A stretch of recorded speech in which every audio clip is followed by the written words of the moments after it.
Allez, on va vous parler maintenant d'une thématique qui est assez à la mode dans l'univers de la gestion de fonds, le pricing power, cette capacité qu'ont les boîtes finalement à maintenir leur prix et à pouvoir même les augmenter. Bonjour Frédéric. Bonjour David. Il y en a un qui baisse jamais ses tarifs, c'est lui, Frédéric Lorenzini. Exactement. Journaliste à Patrimoine 24, parce que il a vendu sa parce boîte, il a vendu N3D, il a Patrimoine vendu 24, c'est le leader, yes, le pactole. C'est tout, mais non, Patrimoine 24, c'est le leader, je rejoins la qualité. Voilà. Bon, voilà. C'est une thématique, le pricing power, encore une fois, dont on parle de plus en plus, on peut dire. On précise de quoi il s'agit pour le coup. Alors, le pricing power, traduire mot à mot sa capacité à fixer ses prix ou à maintenir ses prix. On est dans un environnement économique qui est un peu déflationniste. Tout le monde, ou beaucoup d'acteurs économiques se battent sur le prix. Et puis, il y a des acteurs économiques qui ne sont pas obligés de se battre sur le prix parce qu'ils sont sur des business où il y a des barrières à l'entrée. Alors, une activité où il n'y a pas de pricing power, c'est les télécoms. Les opérateurs télécoms, c'est moi mon abonnement au mobile il est à 30, moi il est à 19,99, moi il est à 9, moi il est à 6, moi il est à 2, ou c'est pour le même prix, je te mets de plus en plus de mégas, de gigas.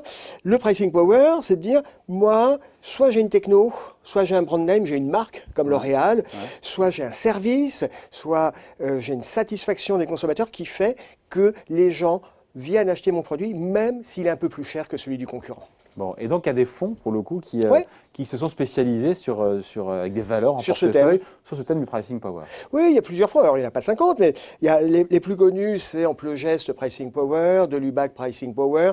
Mais il y a d'autres fonds qui s'inspirent de cette approche. Je pense à DNCA European Growth, Fidelity European Growth, un fonds Sycomore, pareil.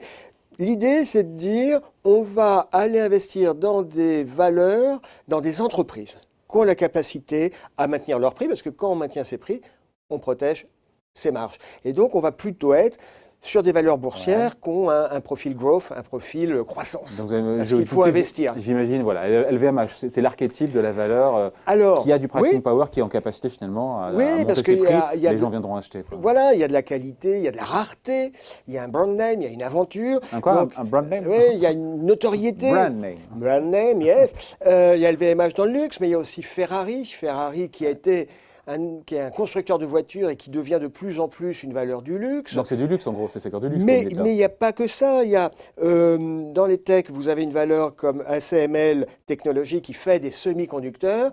Qui a du pricing power parce qu'ils font de l'innovation, ils cherchent, et donc ils gardent à distance les concurrents. Et puis dans des secteurs moins glamour, Varta, vous connaissez Varta? Les piles, Varta, on a tous eu un petit radio comme ça.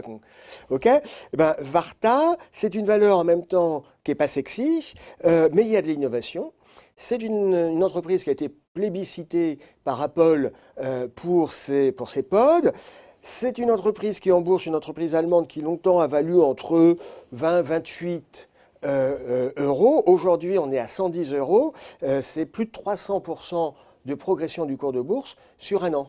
Tout ça, c'est des entreprises qui ont un pricing power parce qu'il y a de l'innovation, parce qu'il y a une marque qui est forte, parce que c'est du luxe, parce qu'il y a un service que les autres n'ont pas. Il y a de la valeur ajoutée. Ouais. Du coup, en termes de performance de ces fonds estampillés Pricing Power, est-ce qu'on a de belles performances? Est-ce qu'elles sont au rendez-vous? Oui, alors c'est au rendez-vous sous réserve d'être capable. Il faut que le gérant soit capable de rentrer sur ces valeurs suffisamment tôt, il faut qu'il les identifie suffisamment tôt, et puis ça donne des performances contrastées. Si on prend les deux fonds emblématiques qu'on évoquait, Amplogest Pricing Power, c'est plus 28% depuis le début de l'année. Ouais, mais tout a monté cette année, donc c'est pas, faut regarder sur 3 ans, d'accord, 5 mais enfin 28%, ça c'est plus que le marché. Delubac, c'est 18% depuis le début du marché, mais il y a de la volatilité. Si on prend le cas d'Amplogest Pricing Power, sur les 5 dernières années, en moyenne, c'est 9,50% par an. De rendement. Voilà, 9,50% par an. Satisfaisant. Avec, oui, mais il y a de la volatilité. De très belles années. 2019 va être une très belle année, pardon, mais 2018, c'est un fonds qui a fait moins 11%. Ah alors, ouais, d'accord. En relatif, il a fait mieux. Mieux vaut un ETF sur le CAC 40, quoi. Non, parce que vous avez en cumulé sur 5 ans, 10 ans, une valeur ajoutée, mais ce que je voulais souligner, c'est qu'il y a de la volatilité. Et donc parfois on y va, on n'y va pas. Alors, moi je trouve. Je ne vous sens pas totalement convaincu. Moi je le connais, je le pratique depuis. Non, moi c'est un type. longtemps. Non, mais c'est un type de gestion que j'aime bien. C'est pas c'est pas une assurance tout risque. C'est-à-dire qu'à un moment, c'est un peu comme les fonds rendement. Les fonds rendement, ce sont des fonds qui investissent dans des valeurs où il y a du dividende. Ouais. Et on dit, bah, même si les marchés s'effondrent, Ah, il y a le coussin du dividende. 2, 3, 4% du dividende. Oui, bien sûr, mais si le marché perd 15%, votre valeur va être entraînée à la baisse et donc votre dividende ne va pas compenser. Et bien, les fonds Pricing Power, c'est pareil, c'est un amortisseur, mais sur des périodes où les marchés sont tourmentés, eh bien, ça va lâcher du terrain. Moyennant quoi, une fois qu'on a bien intégré ça, oui, ça vaut le coup d'y aller. Parce que c'est différenciant, parce que c'est une thématique qui est forte, et parce qu'on a, quand les gérants sont bons, ils vont sur les valeurs suffisamment en amont pour... Enfin, si c'est pour avoir du LVMH et du Ferrari, il n'y a pas beaucoup d'amont là pour le coup. Non. Oui, en revanche, vous auriez investi sur du Varta? Moi, personnellement, j'aurais pas investi 3 sous sur du Varta parce que dans ma tête, c'est une valeur que je connais pas. Donc, bien sûr, il y a du LVMH, bien sûr, du Ferrari, des valeurs que tout le monde connaît, ACML, technologie, vous n'auriez pas investi non plus. Varta, on n'aurait pas investi. C'est cette capacité à aller chercher des entreprises qui ont des prix avec des belles marges, quel que soit le secteur d'activité. Voilà, et donc le pricing power, c'est pas une martingale, mais en tout cas, ça peut trouver sa place dans un portefeuille. Absolument.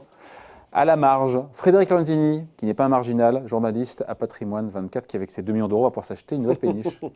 Absolument. Merci David. Salut.